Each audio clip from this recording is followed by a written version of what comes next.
दोस्तों नमस्कार। शपथ समाचार में आपका स्वागत है। दोस्तों, यदि आप पहली बार हमारे चैनल को देख रहे हैं तो आप इसको लाइक कर लीजिए, कमेंट कर लीजिए, साथ में सब्सक्राइब कर लीजिए। दोस्तों, हम आज फतेहपुर शहर की एक बड़ी खबर आपको बताने जा रहे हैं, जिसको सुनकर आप भी हैरान हो रह जाएंगे। दोस्तों, फतेहपुर शहर के ज्वालागंज इलाके की नई बस्ती का जो तालाबी नंबर है, उसके करीब 55 मकानों पर संकट के बादल गहराते जा रहे हैं। दोस्तों, इन मकानों को कुछ भूमाफियाओं ने यहां पर बाकायदे प्लाटिंग की और प्लाटिंग करने के बाद इनको बेच दिया। अब मकान मालिकों का तो कसूर नहीं है, लेकिन उन्होंने भी जांच पड़ताल करवाया होगा, तो तालाब दस्तावेजों में तालाब का नंबर दर्ज रहा होगा।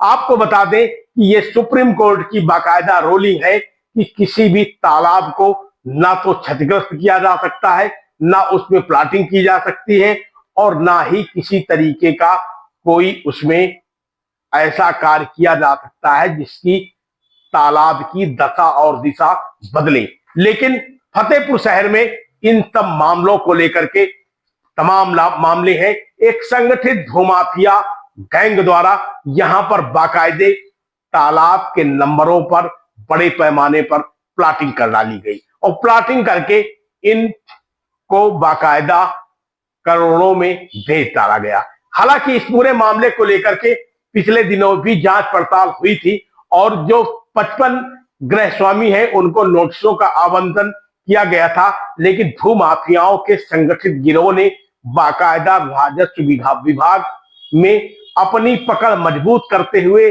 गृह स्वामियों से भी चंदा इकट्ठा किया और जानकार सूत्रों का कहना है इस पूरे मामले की फाइल को दबाने में कामयाबी हासिल कर दी।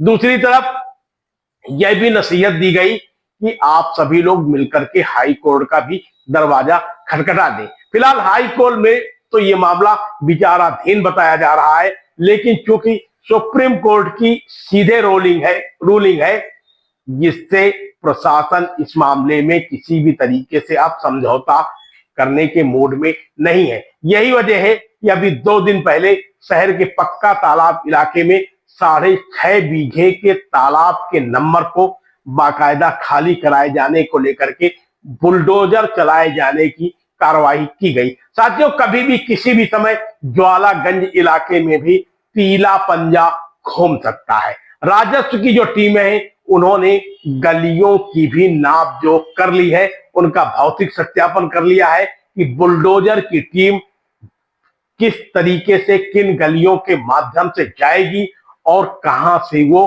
मकानों को गिराए जाने के काम की शुरुआत करेगी। दोस्तों, इस पूरे मामले को लेकर के संगठित भूमाफियाओं ने बड़ा खेल खेला। तमाम सफेदपोश नेता ऐसे हैं जिन्होंने इस पूरे मामले में एक षड्यंत्र रचा, कूट रचित दस्तावेज भी तैयार किए और बाकायदे कौड़ियों में ली गई जमीन को ऊंचे दामों पर बेचा। हालांकि इसको किसी भी तरीके से कोई कॉमर्शियल भी नहीं करवाया गया। और सबसे खास बात तो यह है, कुछ गृहस्वामियों का यह भी कहना है कि नक्शा विभाग ने इन मकानों के नक्शे भी पास कर दिए हैं। अब सवाल इस बात का उठता है कि नक्शा अनुभाग ने किस तरीके से इनके नक्शे पास कर दिए और क्या मानक अपनाया। तो दोस्तों, इस पूरे मामले पे नक्शा अनुभाग ने भी किस तरीके से नक्शे पास कर दिए और क्या इसकी जांच पड़ताल की, जबकि जानकार सूत्रों का कहना है कि किसी भी रजिस्ट्री को करवाए जाने के बाद प्लाट का दाखिल खारिज भी करवाना होता है और राजस्व से संबंधित जो भी कर्मयोगी हैं उसका भौतिक सत्यापन भी करते हैं। तो इस पूरे मामले पर जिस तरीके के अब अपडेट मिल रहे हैं उससे साफ जाहिर है कि भूमाफियाओं के खिलाफ तो कार्रवाई होने जा ही रही है, साथ में उन 55 मकानों पर भी संकट के बादल गरज रहे हैं। यानी साफ है कि इन मकानों को अब कुछ ही दिनों में धराशायी करवा दिया जाएगा। राजस्व की टीमों को बाकायदे चिन्हितकरण करवाए जाने को लेकर के लगाया जा चुका है। जानकार सूत्रों का कहना है, जो प्रशासनिक गलियारों से सूत्र निकल के आते हैं उसमें बताया जाता है कि दीपावली के बाद का दिन किसी भी दिन प्रशासन इस पूरे इलाके में बुलडोजर चलाए जाने को लेकर के निश्चित कर सकता है। इसको लेकर के पहले से भी पुलिस बल को भी सचेत कर दिया गया है, ताकि मौके पर ये किसी तरीके की कोई विवादास्पद स्थितियां पब्लिक के द्वारा या भूमाफियाओं के द्वारा उत्पन्न की जा सकती हैं, तो उनके खिलाफ कानूनी तौर पे कड़ा एक्शन लिया जा सके। दोस्तों, हम आपको बता दें कि यह संगठित गिरोह ने कई जालसाजी किए। एक संगठित गिरोह तो ऐसा भी है जिसमें 4 हिस्सेदार हैं थे, और उन चारों में से 2 ने करीब 5 बीघे जमीन के आसपास का पार्टनरशिप बनाया और अपने नाम मुख्तारनामा करा लिया।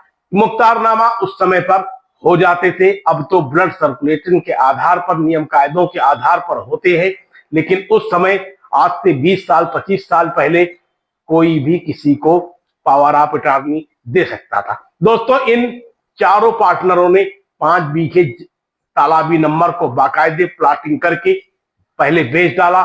फिर इसके बाद चूंकि इनके पावर ऑफ अटॉर्नी में किसी भी तरीके का कोई साइड नहीं पड़ी हुई थी, यानी साउथ और नॉर्थ दिशा नहीं लिखी हुई थी, जिससे इन्होंने अपनी अपनी पत्नियों के नाम फिर से इसी तालाबी नंबर का पावर ऑफ अटॉर्नी कर दिया। यानी एक ही जमीन का 2 बार इन लोगों ने सौदा कर दिया। इस पूरे जालसाजी के मामले में 2 महिलाएं तो सरकारी सर्वेंट भी हैं। अब प्रशासन ने इस पूरी फाइल को शासन स्तर पर भेजने के बाद जो अध्ययन किया है, उससे साफ जाहिर होता है कि फतेहपुर जिले में अब इन जमीन के कारोबारियों के खिलाफ बड़ी कार्रवाई होने जा रही है। तो दोस्तों, आप भी बने रहिए हमारे सबक समाचार यूट्यूब चैनल में। चैनल को आप लाइक करिए, सब्सक्राइब करिए, साथ में कमेंट भी करिए, ताकि इस इलाके से संबंधित, इस जिले से संबंधित, प्रदेश से संबंधित राजनीति, सामाजिक मुद्दों, विभिन्न तरीके के मुद्दों से जुड़ी खबरें आपके पास तक पहुंच सके। बहुत बहुत धन्यवाद। आप देख रहे हैं शपथ समाचार।